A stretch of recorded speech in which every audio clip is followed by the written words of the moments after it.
Ang dating Dumber Gods host na si Isabel Daza, spotted ng mga netizens na nagtatrabaho bilang isang flight attendant. Ito ang buong storya.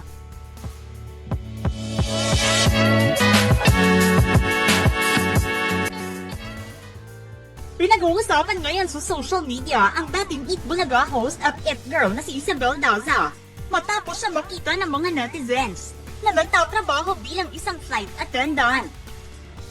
Kitang-kita sa ilang social media post at video si Isabel Daza na suot-suot ang isang flight attendant uniform at tumutulong o nag-a-assist sa mga pasahero ng Cebu Pacific.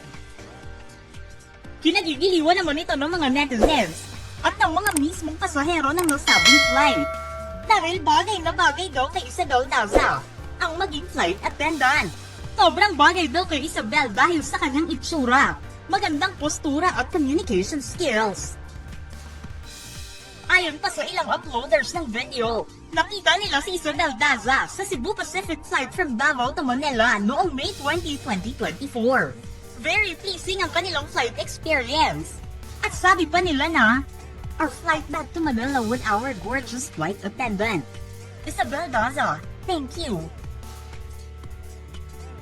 Tuwang-tuwa din ang mga kapwa niya flight attendants sa nasabing biyahe at nakapag-selfie pa sila kay Isabel Daza, kasama din ang mga piloto. Nag-post din si Isabel ng stint niya bilang flight attendant sa kanyang Instagram account, kasama ang ilang photos na nasa Manila siya. Napapaisip tuloy ang ilang netizens kung nag-shift na nga ba ng career si Isabel Daza simula noong umalis siya ng Eat Bulaga.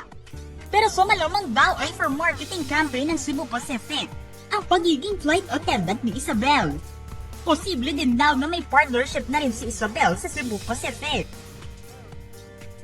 Sa ngayon ay nasa Rome, Italy si Isabel Daza kasama ang kanyang asawa na si Adrian Sebla. Pumunta sila doon para daluhan ang kasal ng kanyang nakababatang kapatid na si Ava Daza.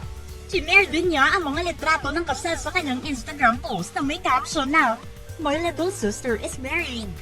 Sinare din niya ang ilang photos at videos ng wedding ng kanyang kapatid.